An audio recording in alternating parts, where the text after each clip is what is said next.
videodan keyin bu yili to'g'risida aniq o'ylayman. Masalan, Parijdagi Eyfel minorasini hamma biladi, lekin nimaga aynan Eyfel unaqa shaklda qurilganini hech kim bilmaydi. Eyfel minoralarining asoschilaridan biri Gustas Eyfel bir qizni yaxshi ko'rib qoladi va unga sevgi izhor qiladi.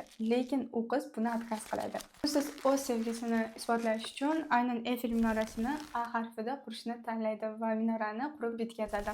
Minora qurilishida juda ham ko'p kamchiliklar bo'ladi, ammo buni hammasini Gustas bartaraf etadi. Minora qurib bitkazilgandan so'ng Adrianaga bu xabar yetib boradi, lekin hikoyaga ko'ra Adriana kelmaydi deyshadi, ammo ko'p joylarda Adriana o'sha o'lgan bo'ladi deb yozishgan.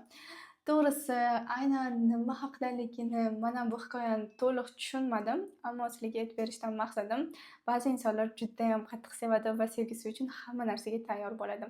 Ba'zi insonlar uchun shunchaki bahona kerak bo'ladi. Hikoya qanchalar to'g'ri yoki noto'g'riligini to'g'risi men ham bilmayman.